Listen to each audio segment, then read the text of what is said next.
No, takže dneska se podíváme na kalách. Je tu nějaký problém, nevíme, co tomu zatím je, nestřílí to. Rozebereme to, podíváme se, co tomu je a pokusíme se to spravit. Tak, vrkneme se na to. Mělo by to být zbraň CM028,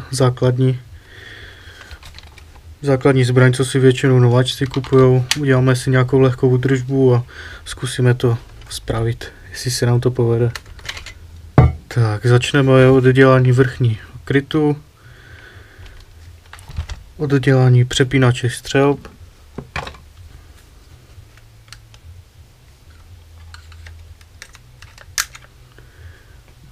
Máš to do toho, jo? Jo.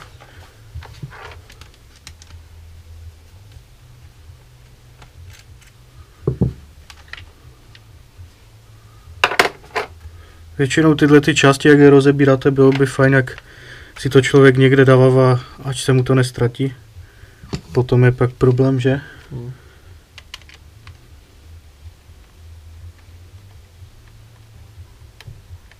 Jak kolega před 14 dnama říkal, že to složil a něco mu tam chybělo. No. To pak je problém.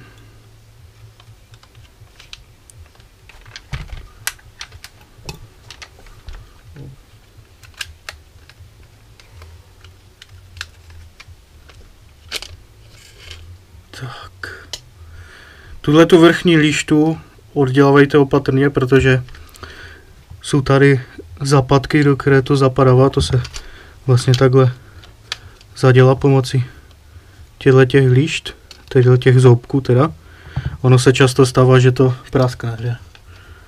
A většinou ta líšta pak tam tak drží plemba, je to pak špatně. Tak, podíváme se, jestli není pojistka praskla. Pojistka je v pohodě. Tak. Za tím bokem. Tak. Nyní se přesuneme na rozdělení části těla z přední části těla.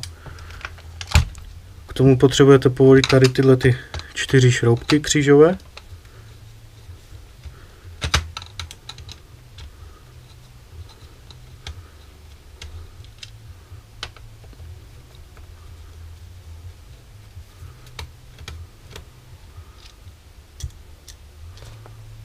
To tam hodí, jo? Jo. Tu asi to pak zrychlíš, ne? To povolování. No.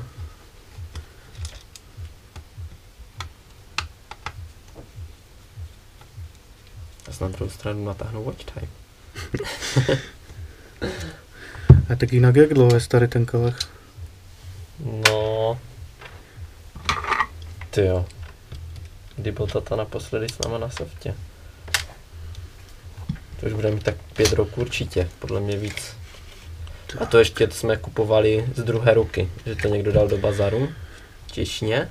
Tam se neprodávaly funglovky, ale v Army Shopu, ale už jako používané zbraně. Takže nevím, jak dlouho to měl ten původní majitel, že? Že to už může mít klidně 8-9 roků. Jasně. Další věc, jak vytáhnete tu část těla, co máte jakoby u tady tohoto typu kalachu, tak si dávejte pozor, bo tady jsou takovéhle malinké matičky, ať vám nevypadnou. Ono se stává, že to, jak to takhle nakloníte, tak vám to vypadne. Tak. Pružinka spadla. Nyní potřebujeme oddělat gearbox ještě z části těla. Tím potřebujeme povolit rukojeť, ručku, taktickou.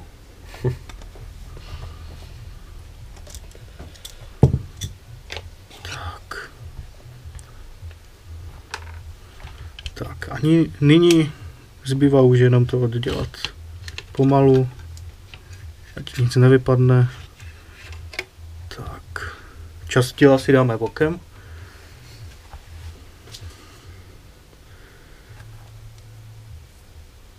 A to není plomba. Tak, jdeme na to. Rozebereme přepínač střelby.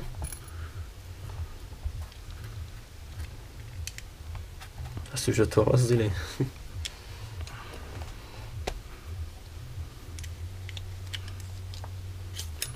vrchní část, co drží gearbox. No, taky plíšek.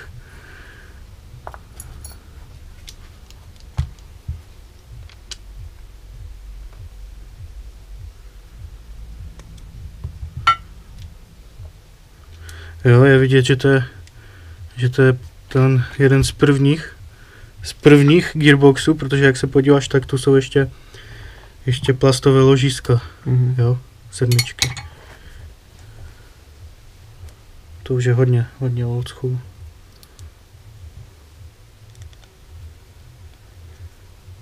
Tak.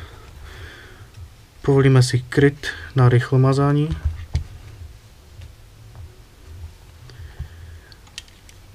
A nyní nezbývá nic jiného, než povolit šroubky, které drží gearbox pohromadě, a rozebrat.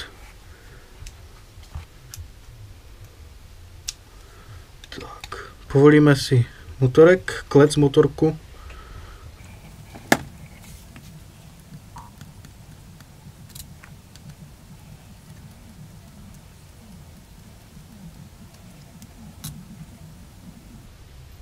Tak.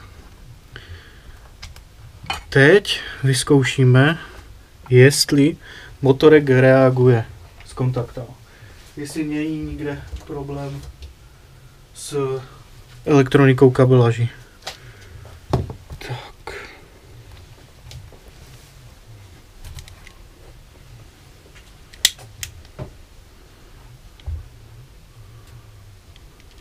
Tak. Samozřejmě by to měla být krytka na tu pojistku, ale to teď nebudu řešit. Tak. Problém v elektronice není, takže tím pádem je problém někde vevnitř. Buď jsou seknuté kola, zlomený píst, zlomené ozubené kola, takové prkotinky, podíváme se na to blíž. Tak, motorek vždycky si dávejte na části, kde nejsou kovové věci, piliny a tak, protože tam je vevnitř magnet a často se tam nachytává bordel. Tak. Šroubky si schovávejte, protože jak ztratíte od gearboxu, tak to je pak problém.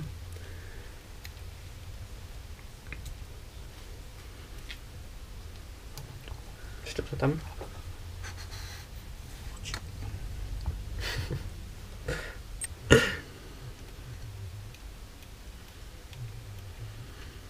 Tak, co myslíš, že tomu je, Šimone?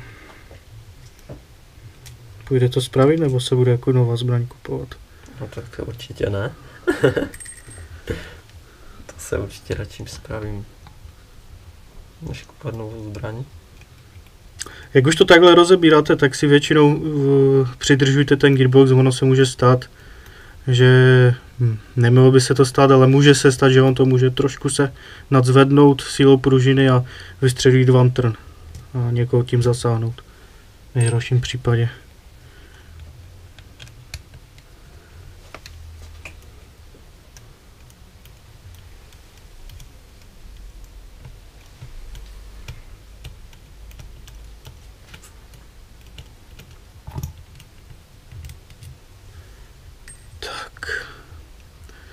Nyní máme povolené všechny části šroubku, co drželi gearbox pohromadě. A povolíme si lehce trn, jestli není tam přituhlý, aby jak zvedáme část gearboxu, ať nezvedáme zbytečně ten trn. Tak.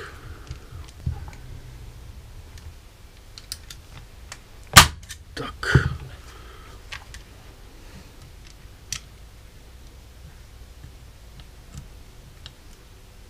No. Vypadá to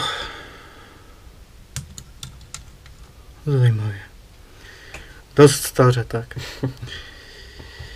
Tak, podíváme se na tohleto dílo, co tu máme. Takže trn pružiny vypadá v pohodě, základní, samozřejmě bez ložiska. Tak, nyní si odděláme pružinu od pístu, protože je to ještě starší typ zbraně, kde vlastně pružinu drží konec takového želízka, co drží hlavu pístu s pístem.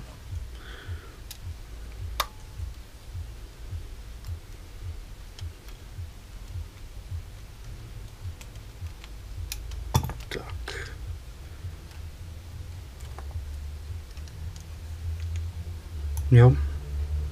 To je ještě ten starší typ, co se tak dávalo. Teď už v dnešních novějších zbraních to tam většinou už takhle nebývá, tam už to většinou bývá tak, že ta pružina se normálně vytáhne z pístu.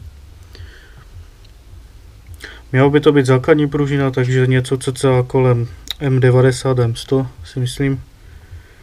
Takže nic moc, ale do začátku to stačí, si myslím. To potom vlastně uvidí u té Eminy, jestli budeme někdy rozebírat No. ten novější typ. Tak, nyní si povolíme závěr.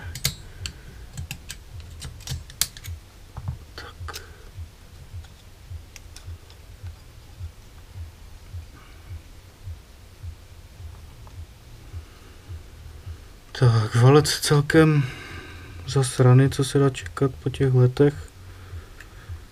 Hlava valce celkem ještě ujde. Tryska samozřejmě bez těsnění, jak jinak. Tak, my si to samozřejmě vyčistíme. Doporučuji používat suchou hadru a ještě trochu lihu na odmaštění. Stačí technický líh nebo technický benzín, nebo nějaký alkohol. Rum. Nebo rum.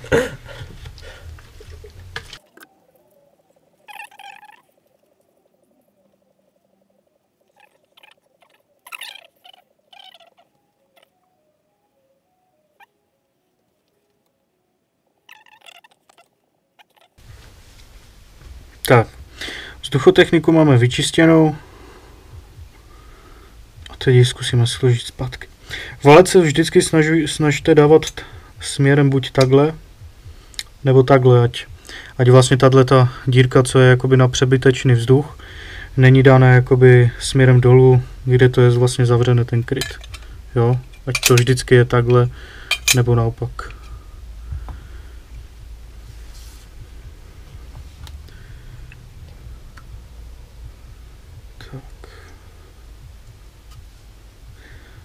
Já bych to mohl ale přetěsnit, že?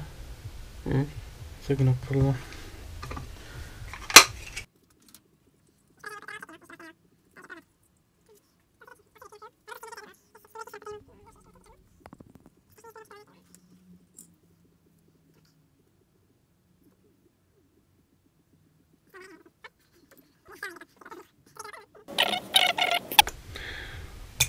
Přetěsníme si hlavu válce, ať to lépe těsní, samozřejmě ať neuniká vzduch, tam je to vlastně to nejdůležitější, teflonovou páskou. To obyčejná teflonová páska, kde koupíte v jakémkoliv obchodě želzářství a tak. Párkrát to obmotáme kolem těsnění.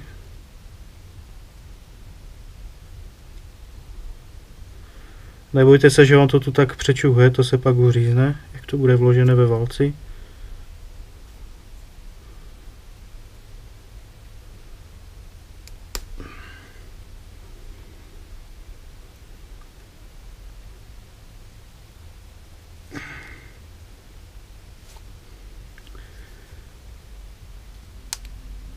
Tak, jo, to bude těsnit, dobře. Tak. Normálně to můžete nožem takhle lehce, si to naříznete. Vyndáte si přebytečný teflon.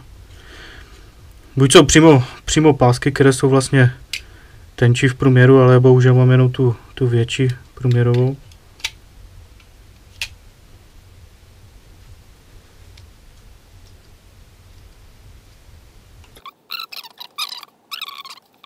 Teď to tam ukážu.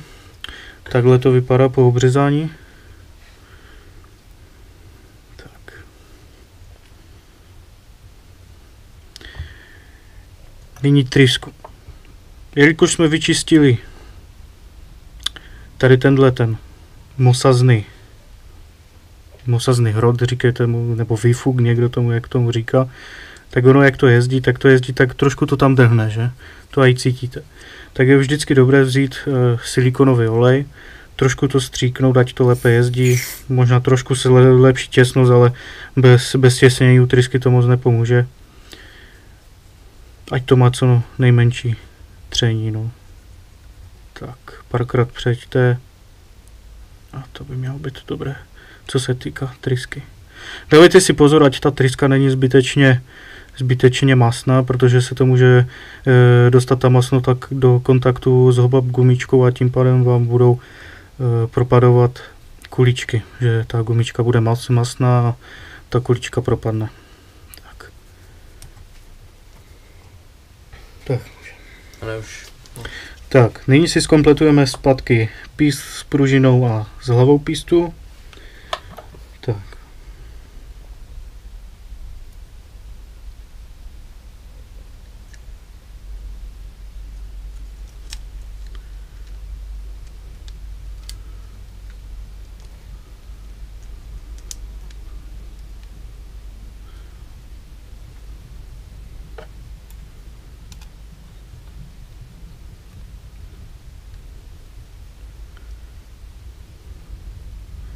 Tak, pořádně to přitáhněte, nebojte se, že to praskne. Je to hlavně kvůli tomu, ať se to časem nepovolí. Můžete si tam dát i nějaký tmel na zavity, nebo to většinou někteří dávají, ale nemusí to být podmínkou. Tak, nyní, aby nám to nedrhlo, tak se většinou stříká silikonový olej do válce. Trošku to tam stříkněte, nezbytečně moc, ať vám to z toho pak nekape. I hlavu pístu si trošku mazněte, hlavně ten gumový okroužek, to je ta nejdůležitější část. A nyní vyzkoušíme těsnost základního vzduchotechniky, co tam je.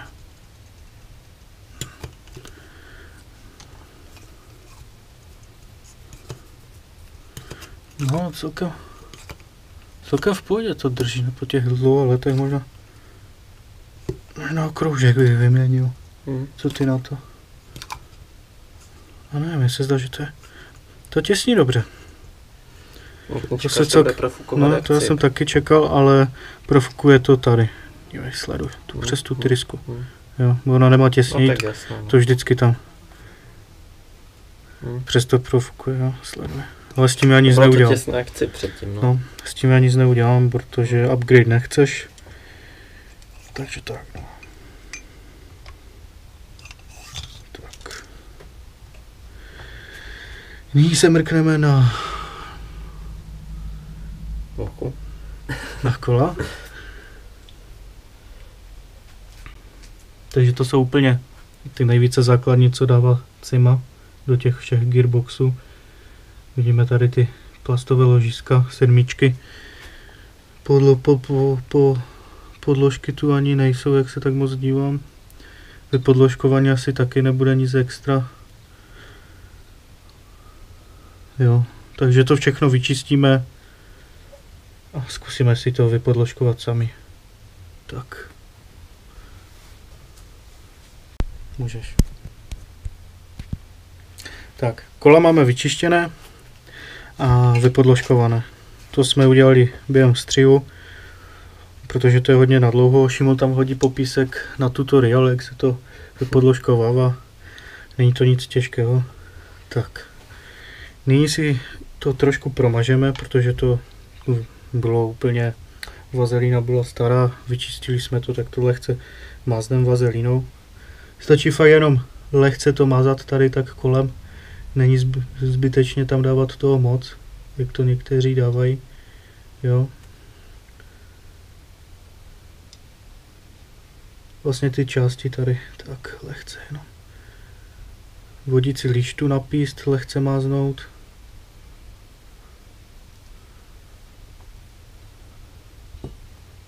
To bude vidět.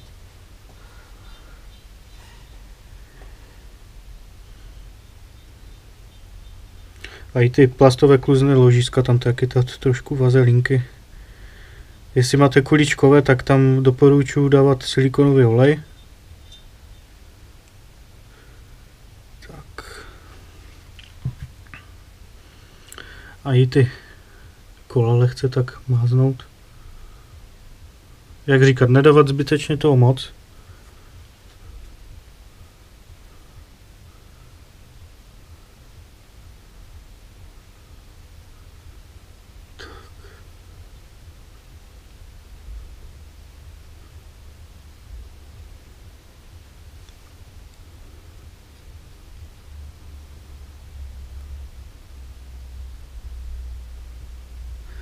Tak, máme namazáno a nyní si to poskládáme zpátky, jak to bylo. Ty kola. Tak. Přichystáme si zapadku zpětného chodu. Dáme si první středové kolo. Západku. Většinou tak drží některé, ale bohužel s tím si musíte pohrát, jestli se do toho budete pouštět sami.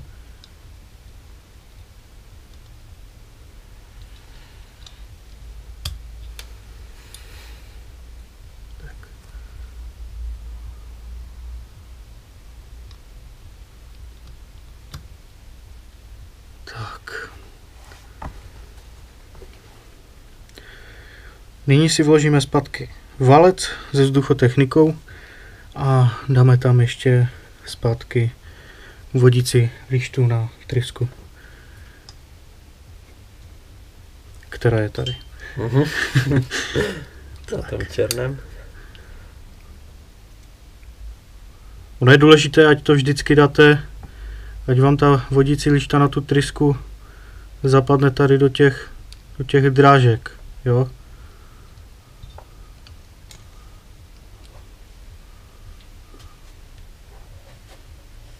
Tak.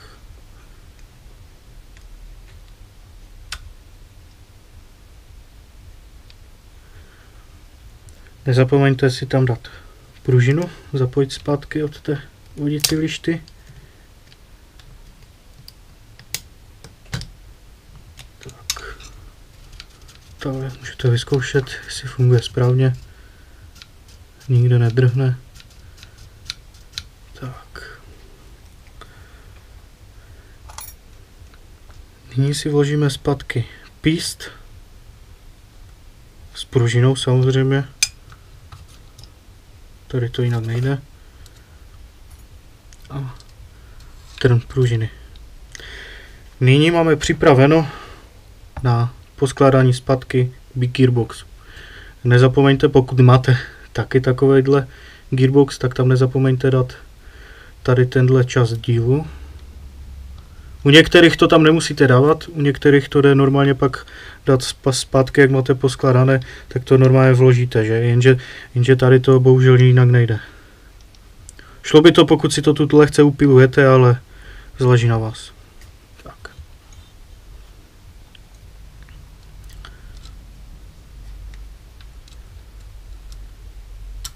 Trn pružiny můžete stlačit rukou, anebo pomocí šroubováčku si pomoct.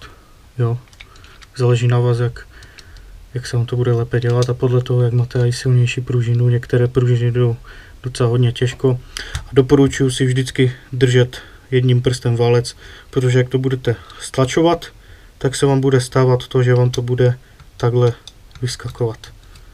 A může se stát, že se vám přetočí píst a nebude ve vodících lištách. Tohle je hodně důležitý bod.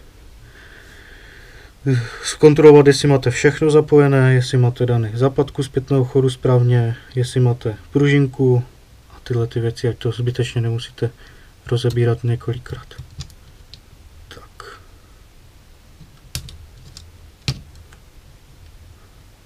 Trn pružinu normálně zastrčíte tady do těch zarážek.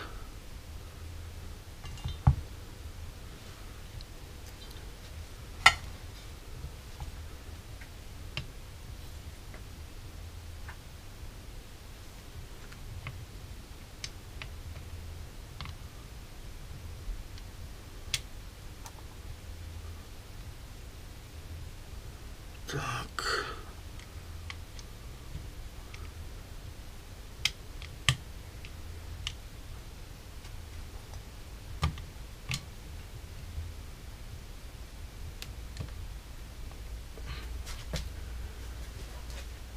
Tak a teď si budete muset pomoct lehce šroubovákem, ať si kola narovnáte.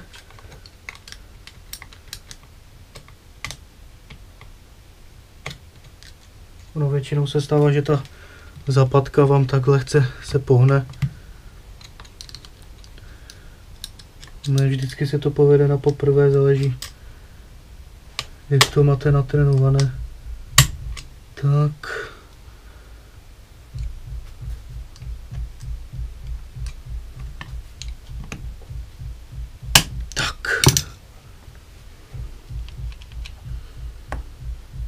Tak a nyní můžete, furt to držte, jo, je to pořád natáhnuté, nějaká pružina, může se stát, že on to může nějak vyletět, ale pořád bych to držel jedním prstem, vyjistil a nyní si to zašroubujte.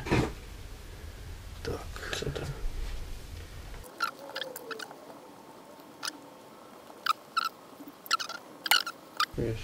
Tak, nyní si poskládáme ten gearbox zpátky, zašroubujeme nejmenší, střední, velký.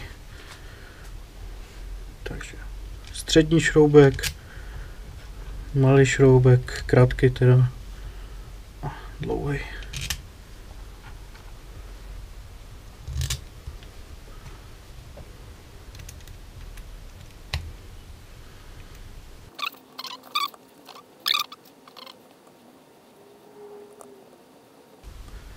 Tak, máme přitáhnuto, nyní si dáme jistící lištu vrchní.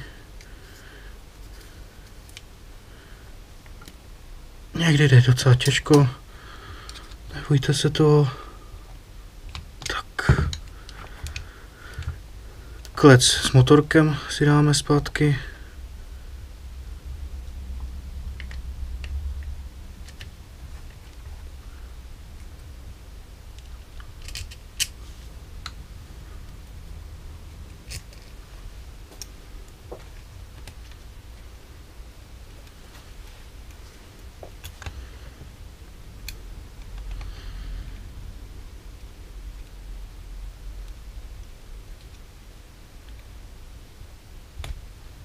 Tak. A nyní si vyzkoušíme, jestli zbraň střílí.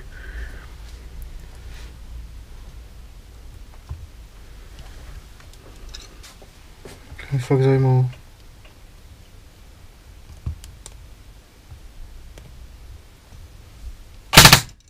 A slabá baterka.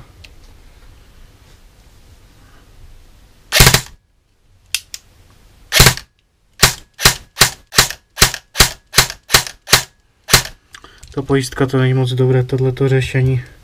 Tady tohleto starono je lepší vždycky. Vždycky si to dát na auto pojistky, tohleto je hodně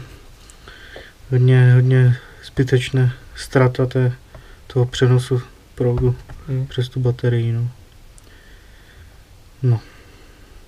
Tak, teď si to složíme zpátky a uvidíme. Nezapomeňte hlavně díly, co tam byly předtím, takže tady tenhle ten plastová krytka na rychlomazání.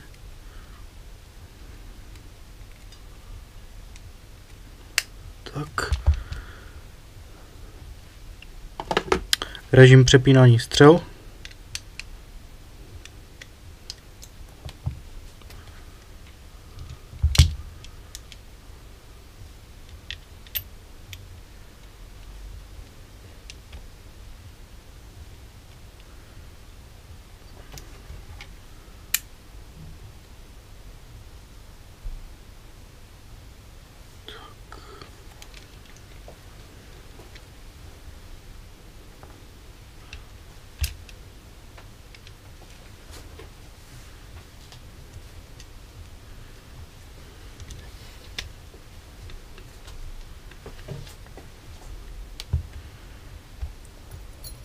Pocit, že ta sedmička je vybíta. Je. Asi no. Takže. Protože mi to ukazoval, že je nabitá, ale to, že teď nevím, jestli jsem to někomu nepůjčoval. Tak. Vždycky je to dobré si to nechávat, jak to budete skládat do režimu safe. A pomocí tady ty káble vždycky si nějak tak zadělat tady do tohleté líšty, ať se vám to tam nevadí, jak to budete skládat. Tak, poskládáme si to zpátky do toho těla.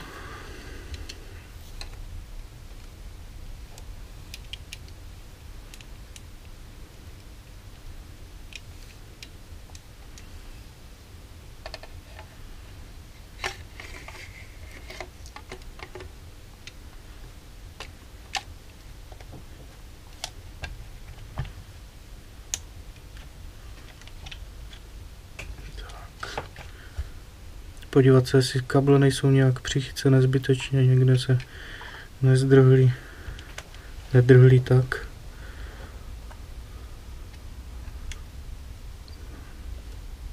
Tak to bylo prostě kdyby zdrhli. To. Tak. Přiděláme si nyní režim na přepínání střel.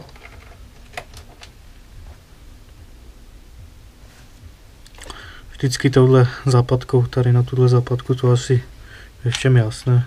To není nic složitého, nic těžkého.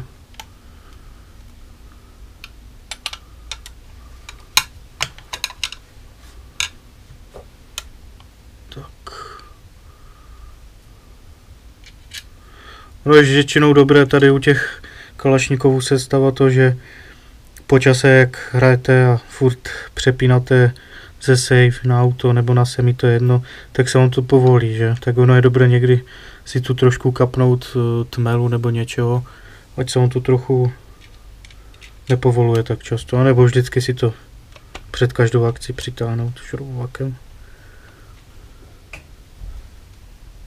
Tak, krytku.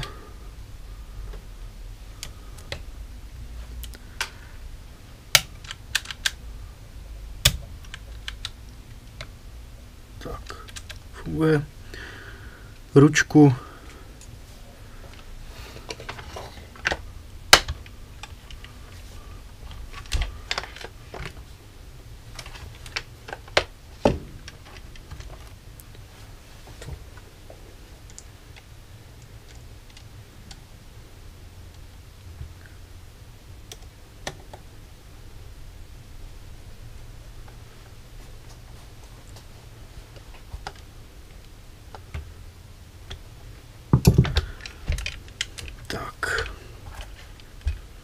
Nyní máme vložený gearbox do těla zbraně a teď se přesuneme na rozebrání a pročištění obob komory z hlavní. Nyní si oddělíme obob komoru od přední části těla. Drží to většinou 2 šroubky, ty se povolí.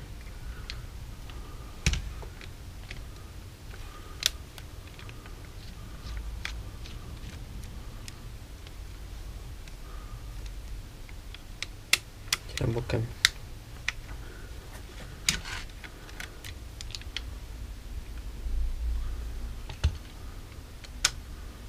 Nadzvedneme a vytáhneme.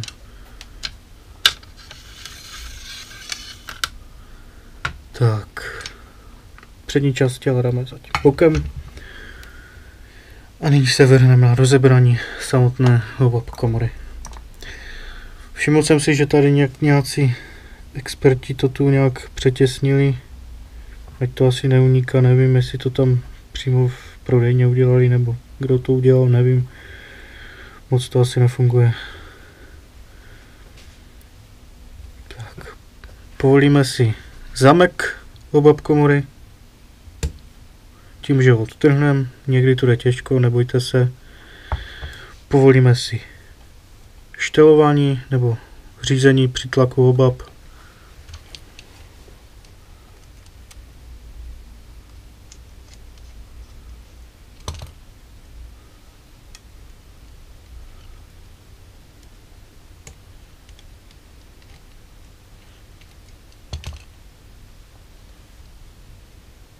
Tak.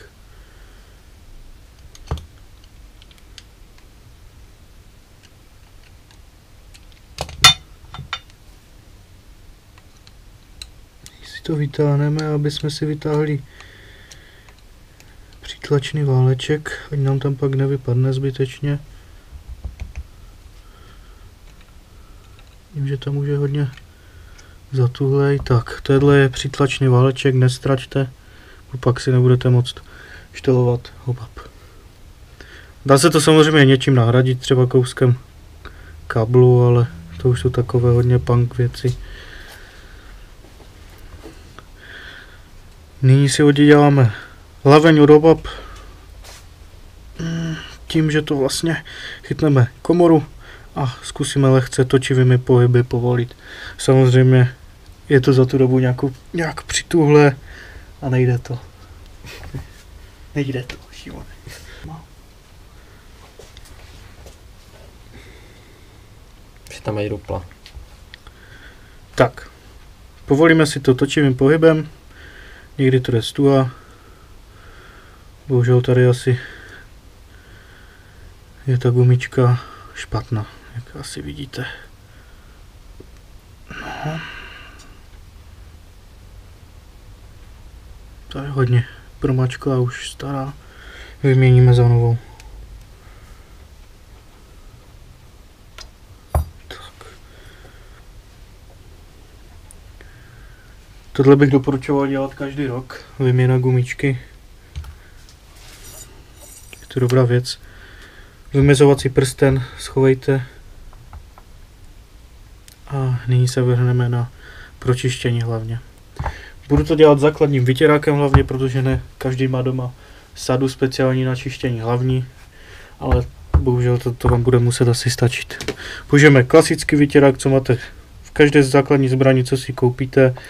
Vezmete si kousek hadry a vyčistíte. Poprvé na sucho, po druhé použijeme líh technicky a uděláme to tak 4krát za sebou. Tak, použijeme nejlépe látku nějakou bavlněnou, strička starého, nebo to je jedno. Vložíme do hlavně a točivými pohyby kroužíme a čistíme.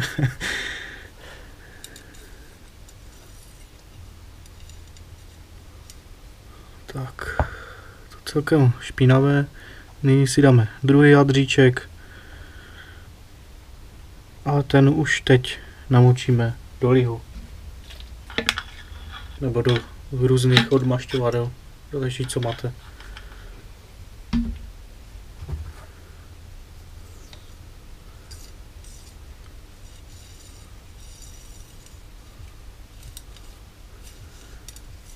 No a jak jde krásně vidět, tak to je krásně špinavé.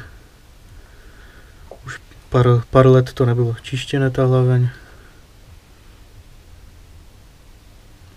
Samozřejmě nejlepšího čištění hlavně docílíte tím, že si koupíte tu profesionální sadu na čištění, ale bohužel to každý nemá.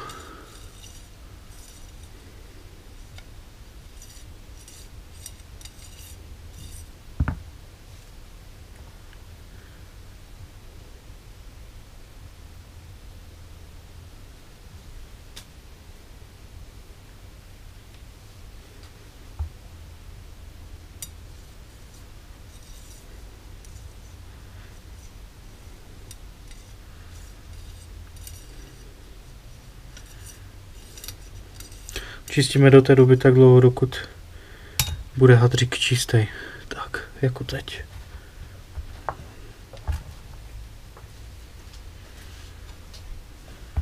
Ono je dobré a i tu komoru trošku si vyčistit, jak se podíváte, tak ta má už něco za sebou. Jo, můžete to udělat buď klasicky zase takhle, anebo si vezmete hadřík a šmolícháte si ho do takhle třeba, normálně si to vyčistíte.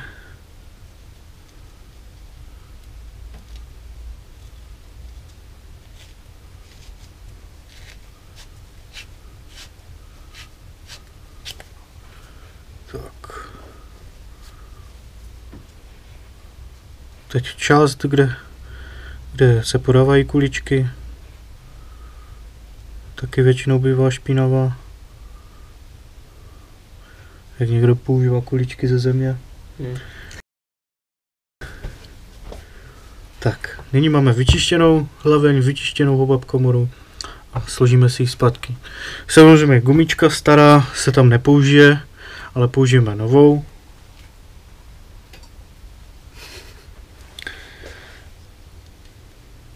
Můžete si to vyzkoušet, že to dáte bez teflonové pásky.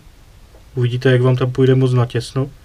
Jestli vám tam půjde úplně volně, tak doporučuji si vzít trochu teflonové pásky a udělat tady jedno kolečko nebo dvě, ať se zvětší lehce průměr a tím pádem se zlepší těsnost a nebude unikat vzduch. Jenže my máme gumičku, která je docela dost. dost tlustá a těsní dobře, takže tohle nebudu muset třeba dělat. Většinou to tam jde docela těžko, tak je doporučuji si to trošku maznout silikonovým olejem, jenom tady na tu část, vždycky odtuď, potuď, nikdy to nedávat tady, protože tady přicházejí kuličky a může se stát, že vám to bude propadávat.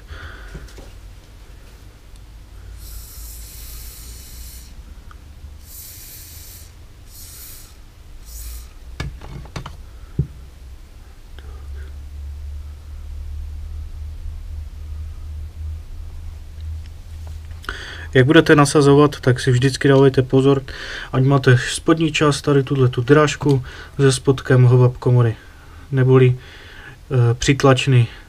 přítlačná komůrka, ať je nahoře, bo vám jinak nebude fungovat přítlak, jakoby štelování hobabu.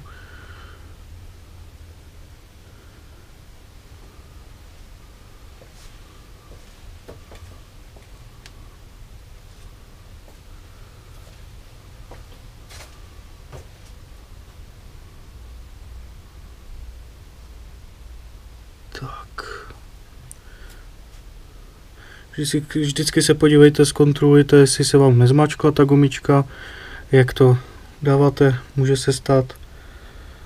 A nyní vložíme zpátky zámek do hobab komory.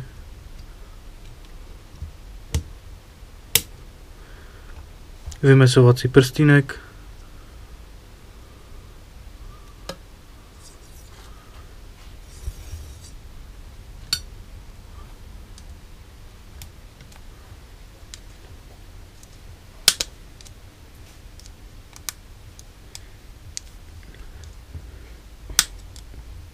Takhle. A nyní poskládáme zpátky přítlak.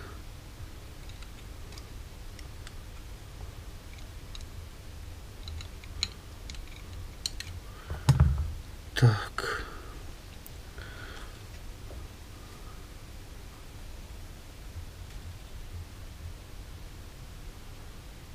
Vždycky si to můžete i zkontrolovat, že si to vezmete, podíváte se do protisvětla a jak vám to bude gumička chodit nahoru dolů, ten přítlak. Hlavně musí být rovně, jo? Nesmí to být vlevo ani vpravo, musí to být ve středu vždycky nahoře, ať vám to pak nelítá ty kuličky doleva nebo doprava.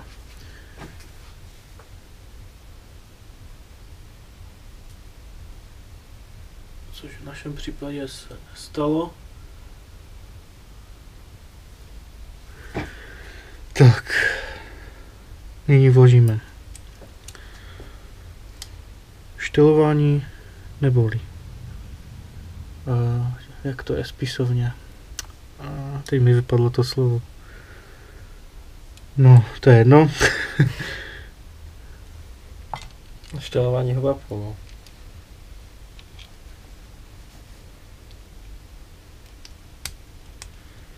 Ono se stává tady u těch typů hobab komorce u kalašníkovů, že jak si to jednou naštelujete třeba na nějakou stupnici, tak se může stát, že vám to bude volně se pohybovat. Dá se to vyřešit tím, že si pod šroubek dáte nějaký kousek podložky gumové nebo kousek gumy.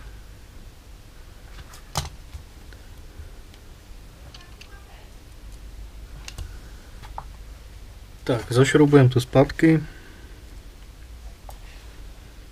Se mi to podaří.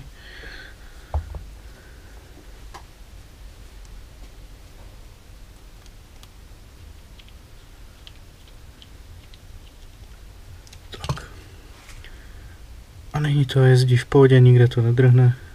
Vždycky si to ještě zkontrolujte, jestli vám to funguje správně ten přítlak, jestli vám třeba nevypadl váleček, nebo jste nedali naopak gumičku.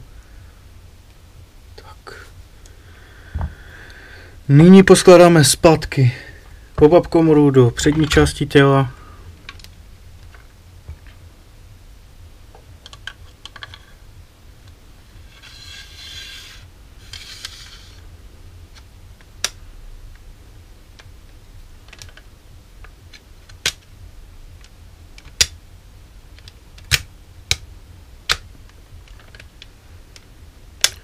Ať jsou tady tyhle ty drážky zpátky na šroubky, tak.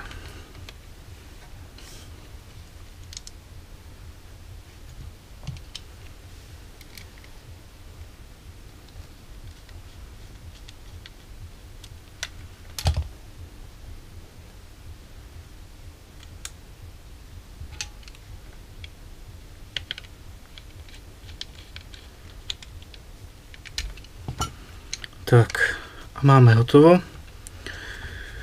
Nyní nám nezbývá nic jiného, než poskládat zpátky zbraň, zkompletovat a vyzkoušet, jestli to podalo střílí správně.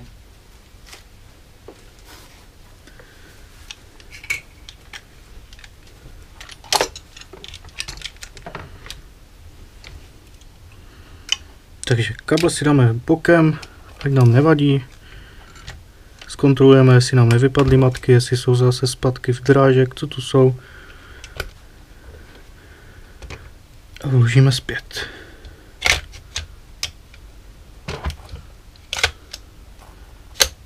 Tak. Zašroubujeme. Tak, zašroubujeme si první dlouhé šroubky, krátké. Dlouhé šroubky většinou přijdou dopředu a krátké šroubky přijdou blíže k hovabkomoře.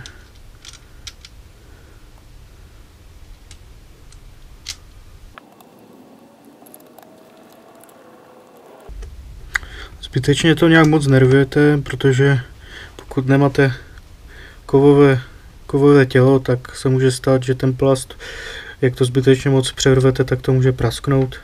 Takže s citem samozřejmě. Tak.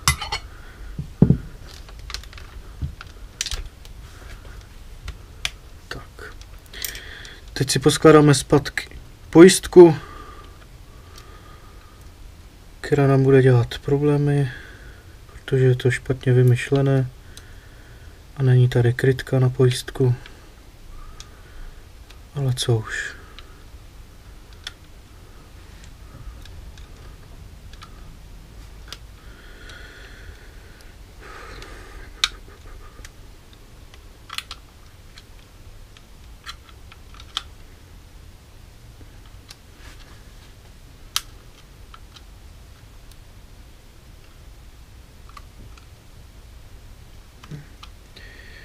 Tohle bude hodně. Tak.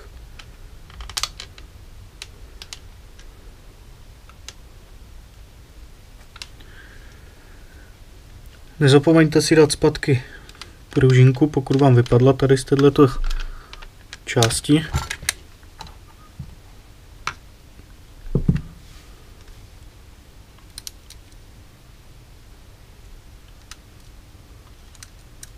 Tak. A nyní stačí poskládat plastovou vrchní část.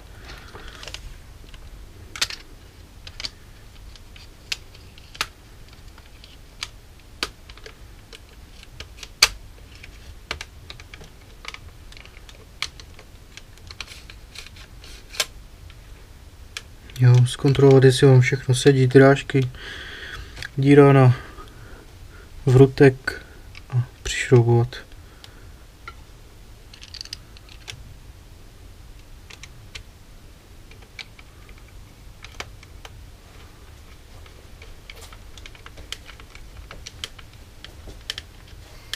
Zbytečně to nedotahujte moc, protože tady se většinou stává z 80%, že vám to tady praskne ten plast kolem a už to pak bude špatně držet.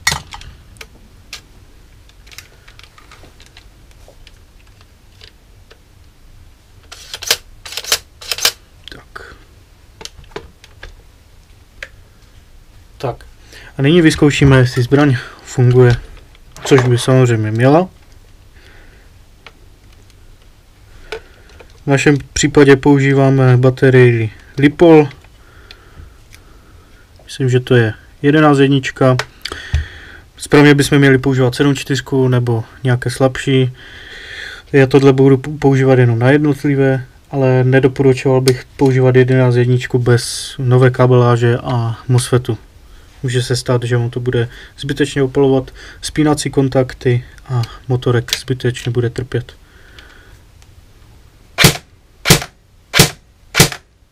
Tak, jednotlivé fungují dobře. Zkusíme si lehce dávku jenom. Tak. A nyní si to vyzkoušíme změřit, kolik nám zbraň dává. Tak, změříme zbraň, kolik dává.